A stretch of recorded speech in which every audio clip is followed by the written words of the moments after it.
Namaste, welcome to the lecture on linear algebra through geometry.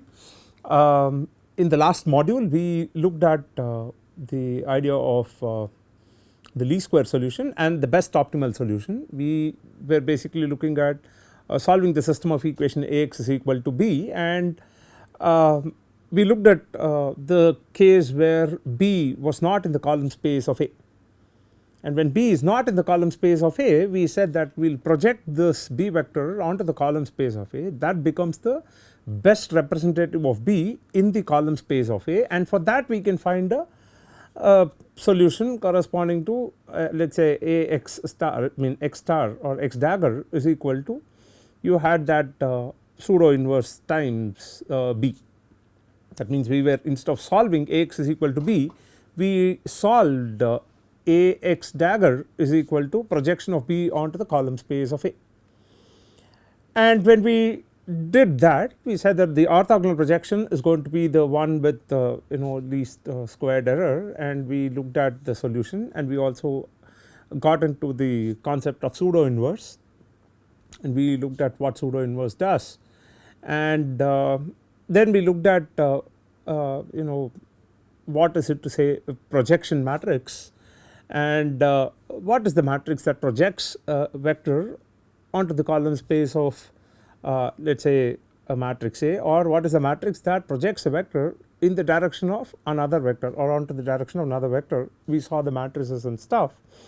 We said that the matrix is going to be, suppose we have two vectors u and v. I want to find out the matrix which projects any vector into the column space or into the onto the direction of v.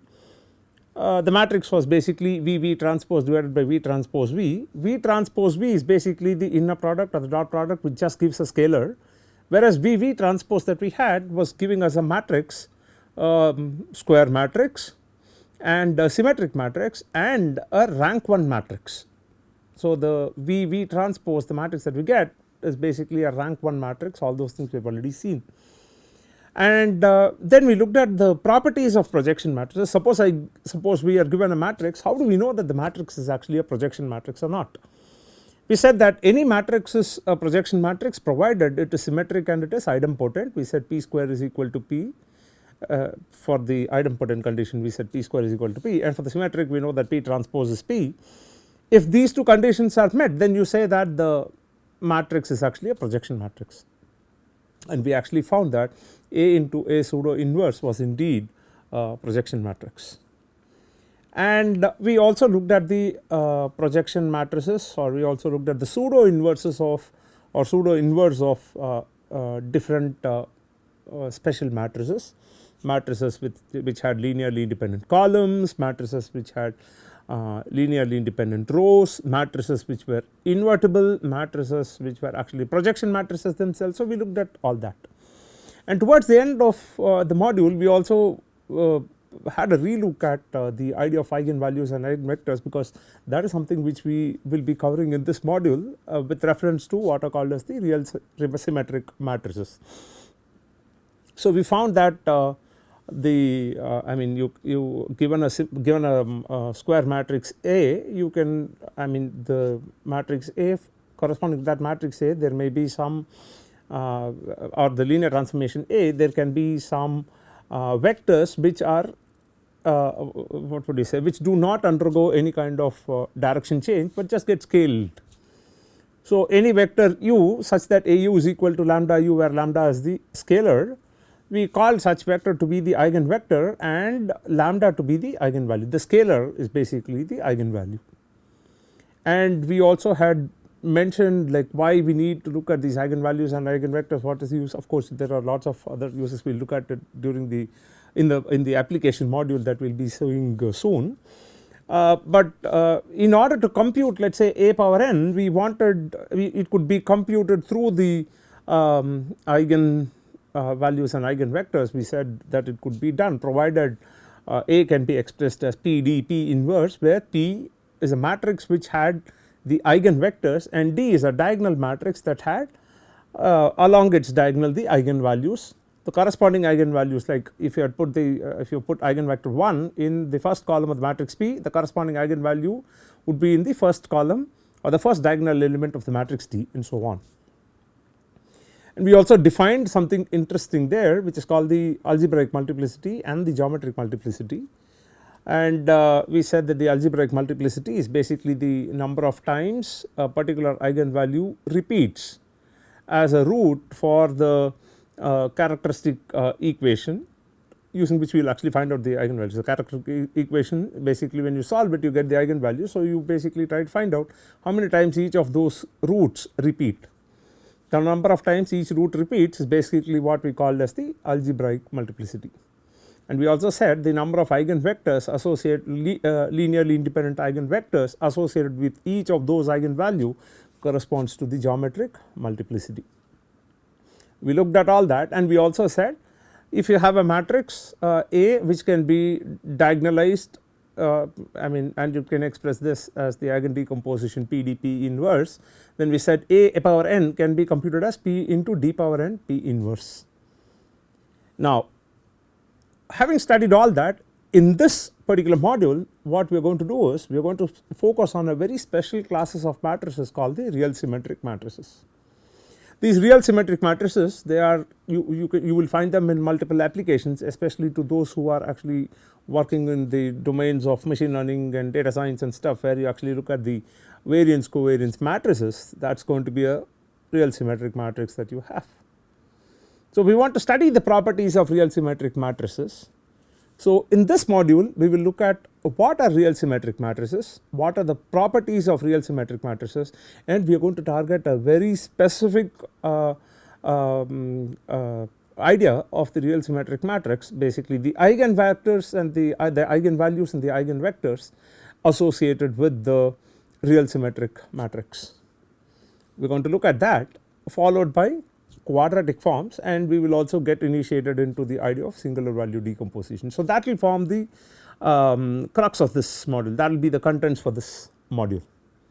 So, let us get into our lecture on real symmetric matrices, but before getting into that we will just look at a quick recap of what we did as far as the eigenvalues and eigenvectors corresponding to a matrix is concerned. We just have a small small concept to be covered here. So, we will just do that and then get into the ideas of real symmetric matrices. Okay.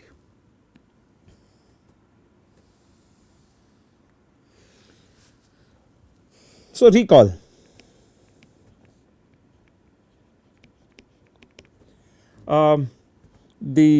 Suppose A is a square matrix, A n by n is a real matrix,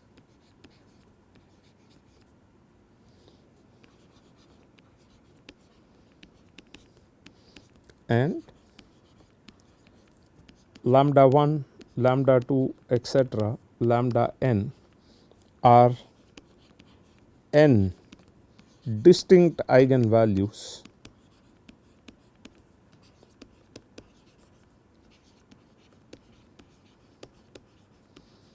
of A n cross n, and let us say EV1, EV2, etc., EVn be the eigenvectors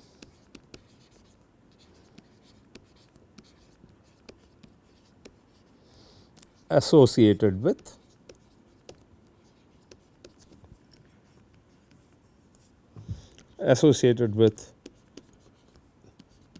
the eigenvalues lambda 1 to lambda 1 n respectively.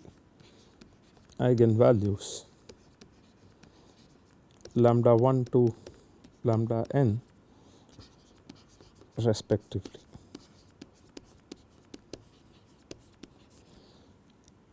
This is basically subscript n respectively. Now, what we said is we can construct a matrix P whose columns are eigenvector 1, eigenvector 2, etc., eigenvector n, and we have this diagonal matrix D which was lambda 1, lambda 2, etc., lambda n, all these other things are 0, this is what we had, then we have the following.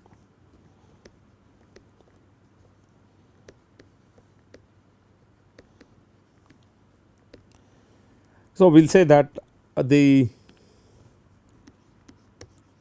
algebraic multiplicity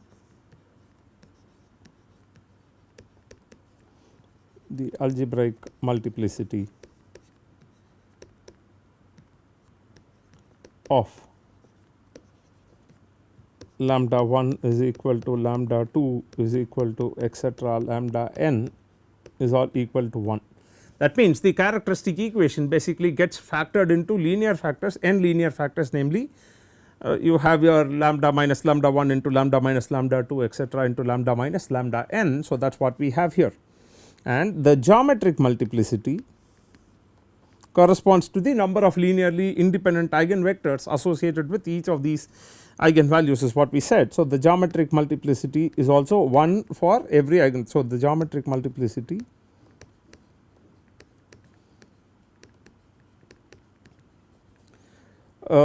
is also 1 corresponding to 1 eigenvector corresponding to 1 linearly independent vector associated with every 1 linearly independent vector each associated with each eigenvalue.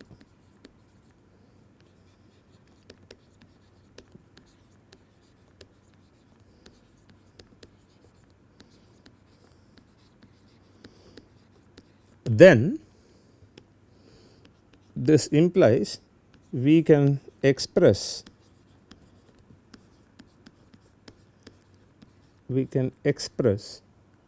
A is equal to P D P inverse, right. We can express A is equal to P D P inverse.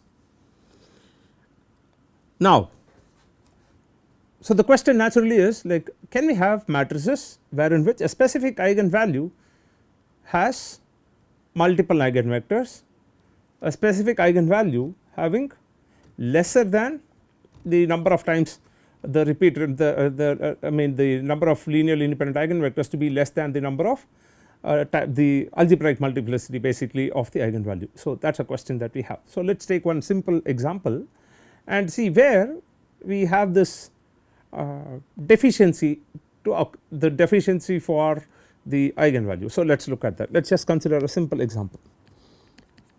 Recall we had this matrix A, the shear matrix in 2 dimension, which was basically 1 1 0 1. In this case, the characteristic equation is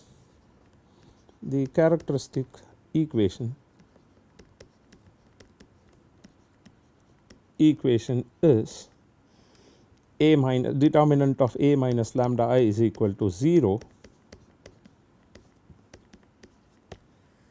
which means we had lambda minus 1 the whole square. So, let us write this A minus lambda I first of all. A minus lambda I is this matrix, which is 1 minus lambda 1 0 1 minus lambda. So, we had lambda minus 1 the whole square is equal to 0, which implies lambda is equal to 1 twice. Now, here we found that this lambda is equal to 1 twice implies the algebraic multiplicity of lambda is equal to 1 is 2. This is basically the algebraic multiplicity.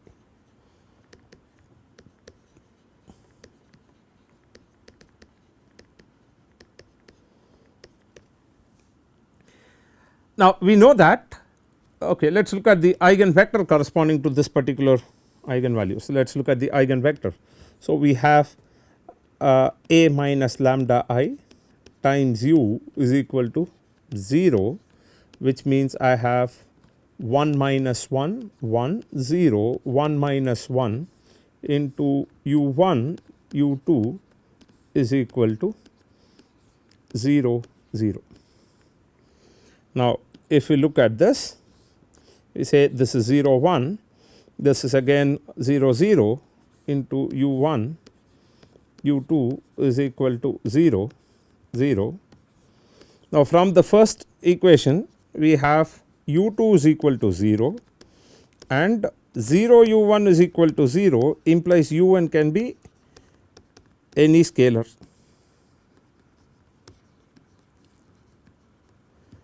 Therefore, the eigenvector is basically the eigenvector associated with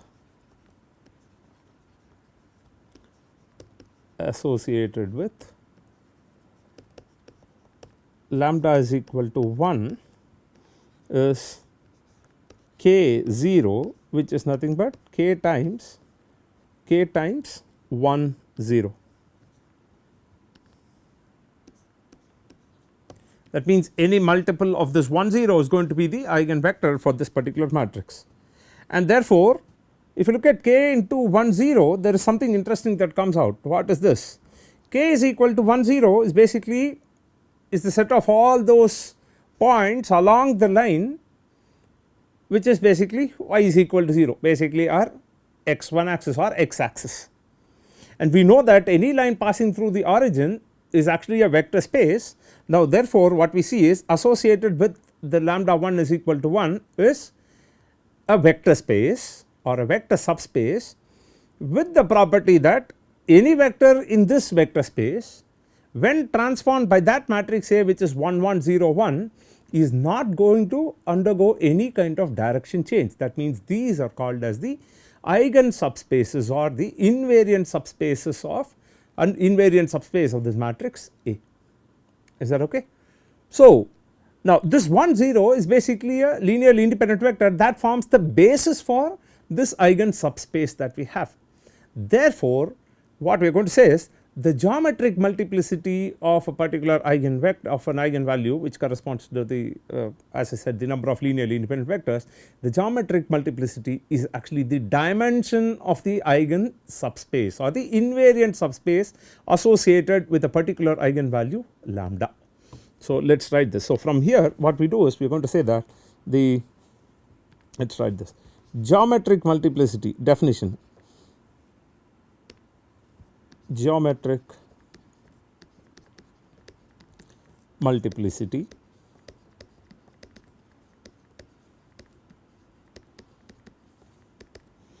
is nothing but the dimension of the invariant subspace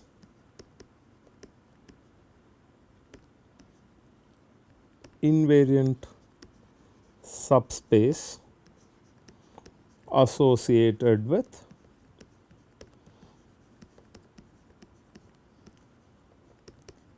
a specific eigenvalue, say lambda I.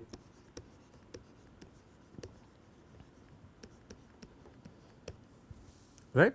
So in this case, in our example, for A is equal to 1 1 0 1, lambda 1 is equal to 2, lambda 1 is equal to 1 has algebraic multiplicity to be equal to 1 and geometric multiplicity is also equal to 1, right. Okay. Now let us take a simple example to establish one more. Let us take one more example. What we are going to do is take a second example. Example 2, basically let us take a 3 by 3 matrix where I am going to have 1 0 0 0 2 0 0 0 2. This is a simple matrix which I have. So A minus lambda I in this case is going to be 1 A minus lambda in this case is going to be 1 minus lambda 0 0 0 2 minus lambda 0 0 0 2 minus lambda. This is what we have. Therefore, the characteristic equation in this case is 1 minus lambda into 2 minus lambda the whole squared is equal to 0, which implies lambda is equal to 1 or lambda 1 is equal to 1 and lambda 2 is equal to 2 twice, right. Lambda 2 is equal to 2 twice. That means we are going to say algebraic multiplicity of lambda 1 is equal to 1 is 1 and algebraic multiplicity of let us say lambda 2 is equal to 2 twice, lambda 2 is equal to 2 is 2. That means that is the number of times this repeats. Now what I want is, what we want to find out is, we just want to figure out what is the dimension of the eigen subspace that is associated with lambda is equal to 2. We already know that if for lambda 1 is equal to 1 we can find one eigen subspace which is basically eigen space which is basically along the x axis which is one dimensional. So let us let us basically find out and then see it works. So let us say lambda 1 is equal to 1. Now what happens? So I have my vectors which is 0, 1 minus 1 is 0. So let me do this, 1 minus 1 0 0 0 2 minus 1 0 0 0 2 minus 1 into x1 x2 x3 is equal to 0 0 0. Now this tells me that x2 is equal to 0, x3 is equal to 0, but what about x1? It says 0 x1 is equal to 0, which means x1 can be any k real scalar, k a real scalar. Okay. So let us write this, k a real scalar.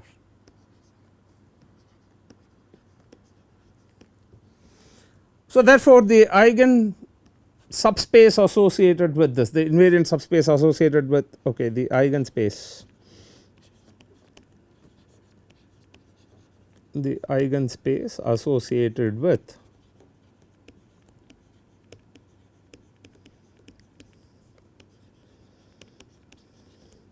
lambda 1 is equal to 1 is the subspace defined by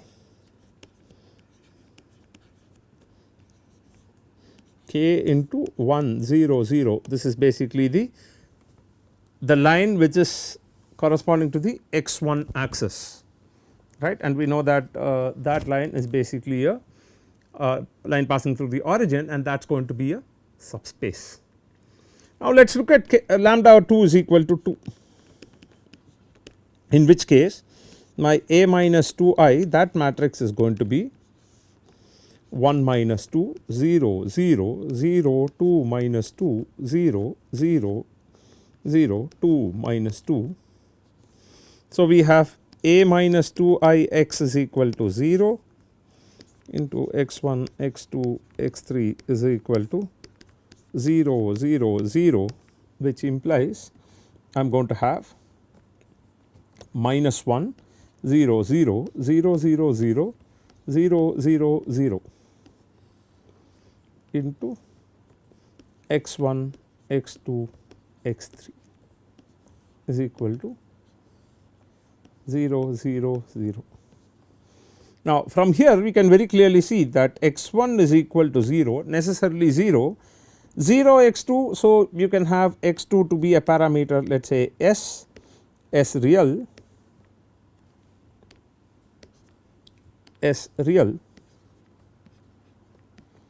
and x3 to be another parameter t, where t is another real number. So what is it that we have? So our eigenvector is basically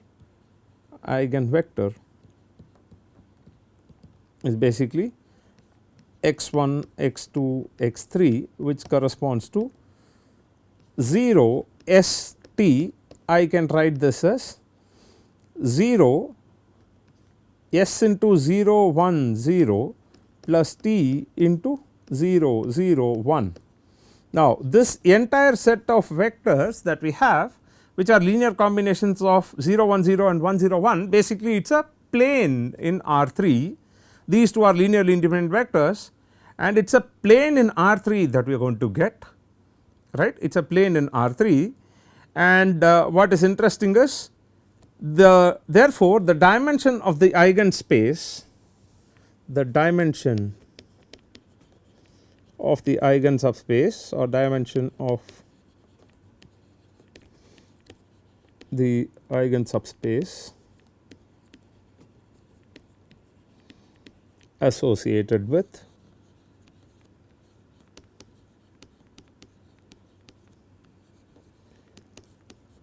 lambda is equal to 2 twice is 2. That means the geometric multiplicity of the eigen of lambda is equal to 2 is 2. That means the eigen subspace that we have here is basically 2 dimensional, right. So that gives us, that brings us to another interesting stuff, that in the first case we saw that the algebraic multiplicity for that 2 by 2 matrix that we had, where the algebraic multiplicity of lambda is equal to 1 was 2, and we had only one eigenvector in that case, whereas in 3 dimension now what we have is we had 3 eigenvalues of which 2 were repeated, and in spite of 2 vectors to be repeated, I mean 2 eigenvalues to be repeated, we had 2 eigenvectors associated with 2 linearly independent vectors associated with the eigenvalue lambda is equal to 2. Now what does that mean? That means my geometric multiplicity can always be, is always less than or equal to the algebraic multiplicity. So that is one thing that we need to understand here. So what we are going to say is the geometric multiplicity can never exceed the algebraic multiplicity. So I am going to say geometric multiplicity is less than or equal to algebraic multiplicity.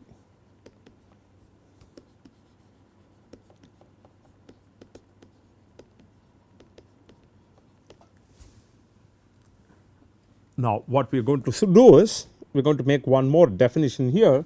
We say that if for some eigenvalue, if for some eigenvalue of a matrix, say lambda, value lambda of a matrix A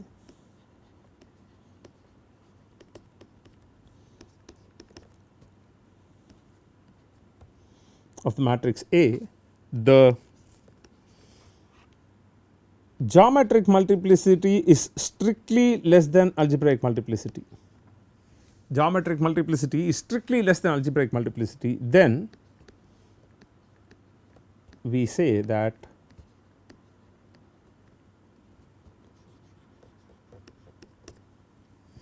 the eigenvalue lambda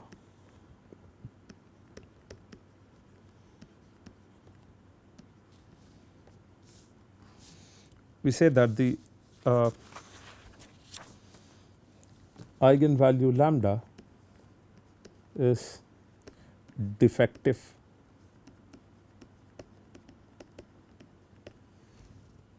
And most important comment that we are going to make, if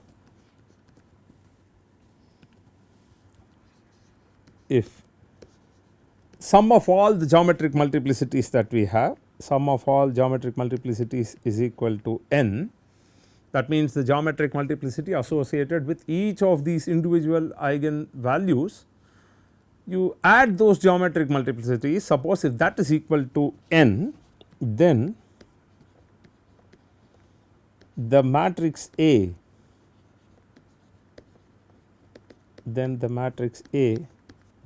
can be diagonalized.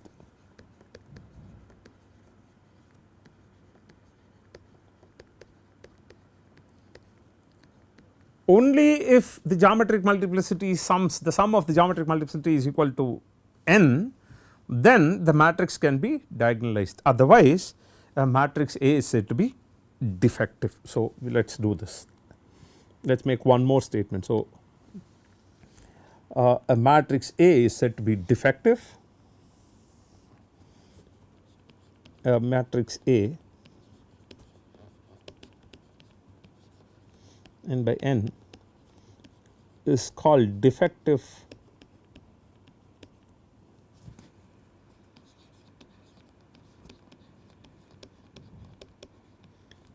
if at least one of the eigenvalues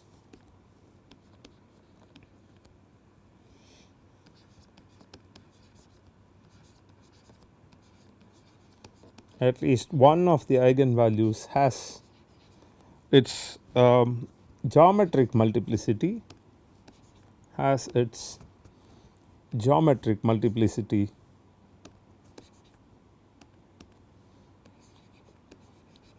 strictly less than its algebraic multiplicity.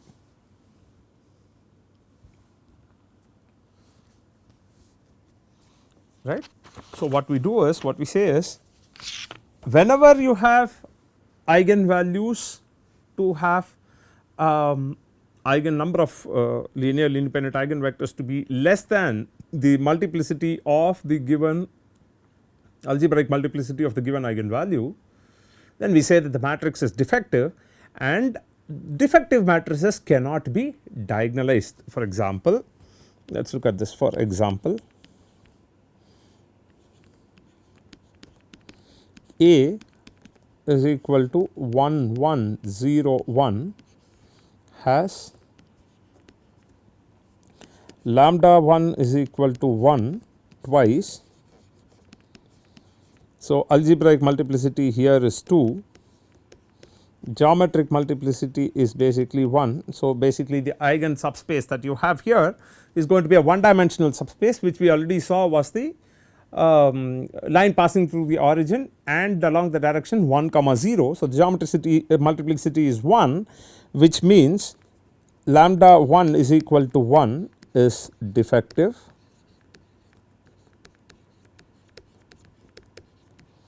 which implies A is equal to 1 1 0 1 is defective, and therefore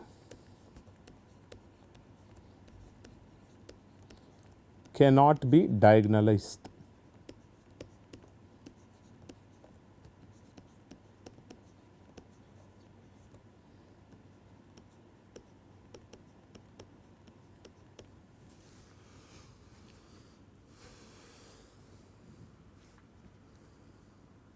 Yeah. So, cannot be diagonalized. Okay. So, what we have seen in this particular lecture is we looked at a general matrix, a 2 by 2 simple example of 2 by 2 and a simple example of 3 by 3 matrix, where we looked at the idea of algebraic multiplicity and geometric multiplicity, and in fact we ended up defining what is called as a defective matrix. A defective matrix is one which cannot be diagonalized because it does not have sufficient number of eigenvectors, and remember diagonalizability is basically you can write D is equal to P inverse AP and A is equal to PDP inverse.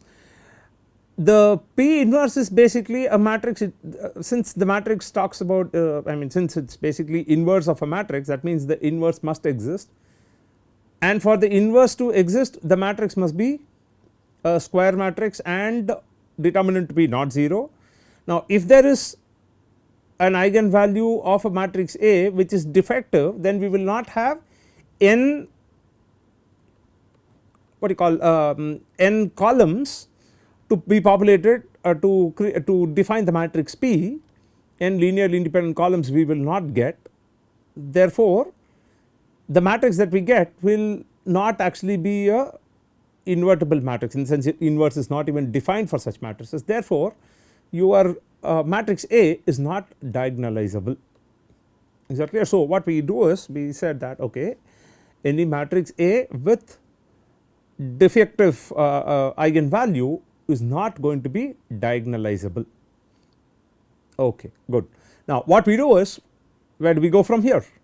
So, having understood the idea of invariant subspaces, eigensubspaces, the dimension, the geometric multiplicity and the algebraic multiplicity and all the things, the next thing that we are going to look at is basically we are going to look at the idea of real symmetric matrices. Here what we considered is basically any matrix that we took, in fact the 3 by 3 matrix that we took was actually a real symmetric matrix, but the 2 by 2 matrix that we took, A is equal to 1 1 0 1, it is not even a symmetric matrix. What we will do is in the next lecture we will look at the idea of real symmetric matrices, and in subsequent lectures we will look at very specifically the eigenvalues and eigenvectors associated with real symmetric matrices. As I mentioned earlier, real symmetric matrices find a lot of applications, especially now that there are many people who are getting into data science and machine learning applications, where you basically look at a lot of features and other things. You want to look at the variance covariance matrix. The variance covariance matrix, you will see that it is actually a symmetric matrix and a real symmetric matrix. We will see certain important properties of real symmetric matrices, and we will try to understand what does a matrix do geometrically or physically. What does a matrix do to a vector? If I say Ax, what is the matrix doing to that vector x? How is the transformation happening to x to give you a vector b from the perspective of a real symmetric matrix? That is what we are going to look at in the subsequent lectures of this module. Thank you.